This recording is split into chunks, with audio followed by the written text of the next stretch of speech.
Hey you all, Carpetbagger here, coming to you live from the south, more specifically Wilmington, North Carolina. And even more specifically than that, I'm in front of Battleship, North Carolina. This is a World War II era battleship.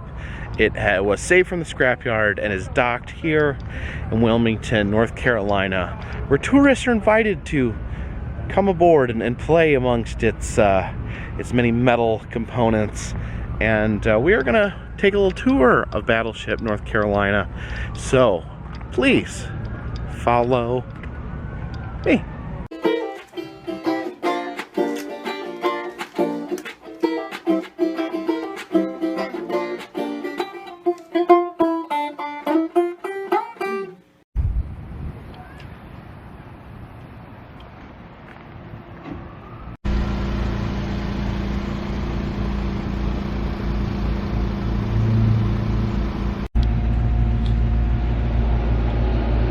Welcome aboard. Here's a little tiny-fied version of the ship. All right, up into the mighty battleship. Now what's really cool is this tour is completely self-guided. You just kind of wander around the ship at your own leisurely pace, taking in the sights.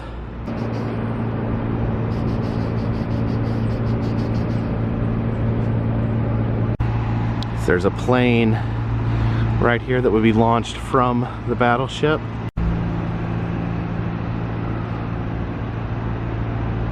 Just imagine the sound and power these guns would have been making. We can actually go up into the big guns right here. Let's try not to hit our head, but oh wow.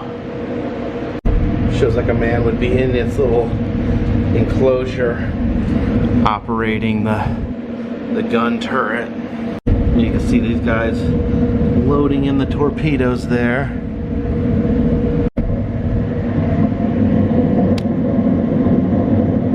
Yeah, you can see there's just kind of guns sticking out from every direction. This thing was a beast.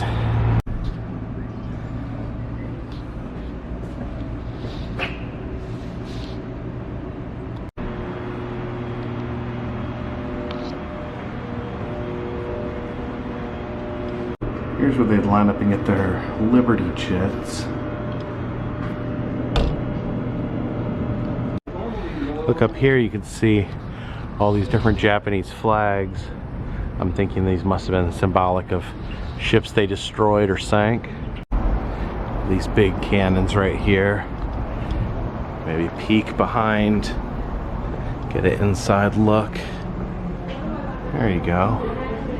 Imagine these just firing. Jeez, loud. Here's a lifeboat. Just look at the size of those chains.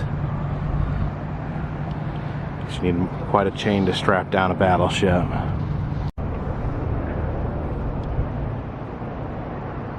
And as you can see, the battleship is docked in this really swampy portion of the harbor here.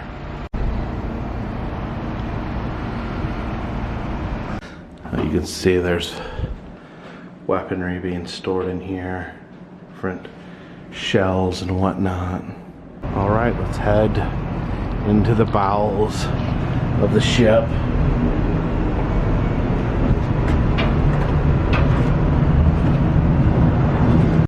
Okay, looks like this would be like the mess hall or cafeteria, or maybe just an area for them to hang out. Inside here, this looks like this would be boat church. The kitchen area. They'd prepare their delicious meals. Oh, they're making bread, the flour there.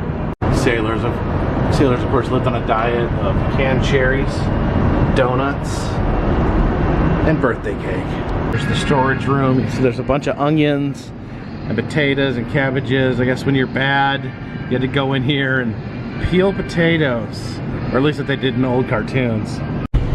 Here's a Thanksgiving dinner that was put on by the ship. It actually looks pretty delicious. We got turkey legs, turkey slices, stuffing, creamed potatoes, peas, asparagus.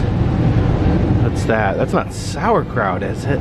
No, I think that's just salad. I was worried that they were eating sauerkraut because, you know, you shouldn't be eating that. And then that's cranberry sauce, and then finish off with a big delicious slice of apple pie. Nothing more American than that. Maybe the cartoons lied to me, because these machines right here are designed to peel the skin of the potato off. It's a big industrial potato cleaner. So why were they always showing us having guys peel potatoes on those boats in those old cartoons? Here's the drinking fountains. Apparently they call them the scuttlebutts, because that's where they would learn about new gossip of things that were going on the ship.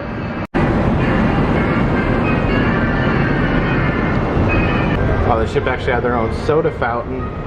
Let's see where they can get some fresh squeezed orange juice.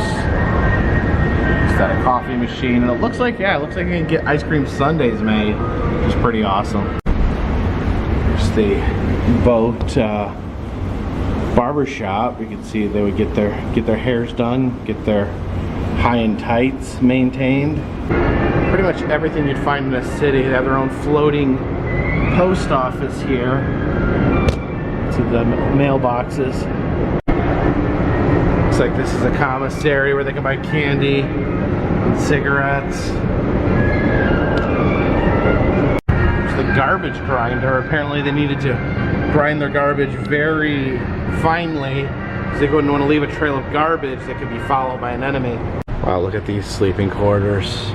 All these beds just stacked up on top of each other. Okay, I admit I've not been following the map they gave me when I first entered the ship. This is a really big ship, and I don't know where I'm going or where I go to get out of the ship. It's the bathrooms where the sailors could take their showers, make their poops here, the pooping area. Of course, if they didn't have to poop and just had to pee, they can utilize these urinals. And apparently if you're in the Navy, everybody gets to see your butt. Yeah, this tour is expansive, and I really should have been paying attention to where I was going. Medical storage. It's going to store the medication. Oh, and here's the dentist's office. You had to get a tooth pulled while you're on the ship. That wouldn't be that pleasant. Of course, here's the ship's laboratory, where they can do studies on you and look at your blood, get you through a microscope. It's the dispensary, I guess almost like a pharmacy that have all these different drugs and medications to use. And of course, occasionally they have to do surgery. I, for one, would not want to have surgery on a boat, you know, with the boat's rocking back and forth. You don't want them to slip. Here's one of the officers' staterooms where the more high-ranking sailors would sleep. Got kind of a room to himself, got a desk to play cards. Up there, so I got a typewriter, some Bibles, and some seashells. You can look up there. He's got a picture of his sweetheart. He's waiting home for him. Here's the accounting room where the boat accountants would be chattering away on their typewriters, figuring out how they're going to maintain this crazy floating thing. The ship has very deep bowels.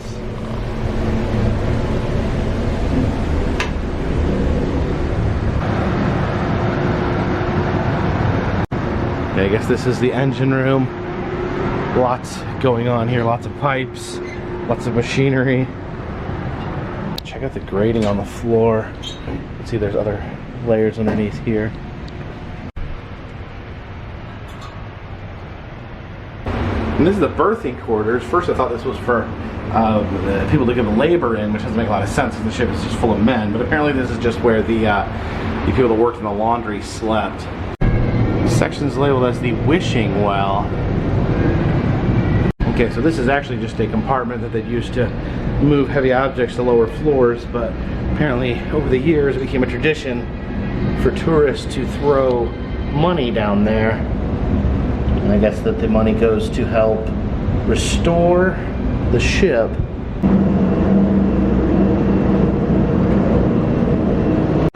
This is the brains of the ship down there. You can see the different men working on the different machinery. There's a map right there, connecting to the communication center of the ship.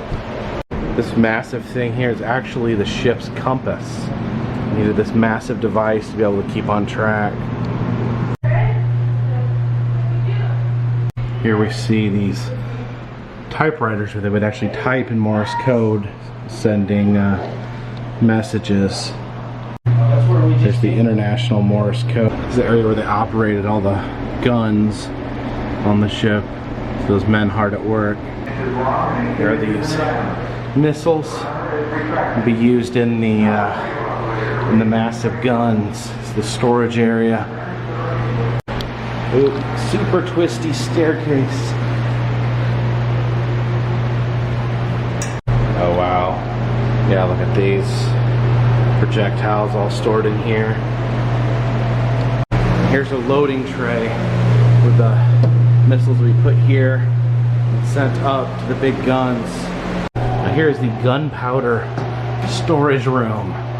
Wow. Not the room that I would necessarily want to be working in.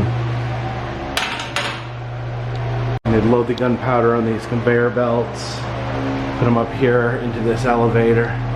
Yeah, safe to say the ship was heavily armed.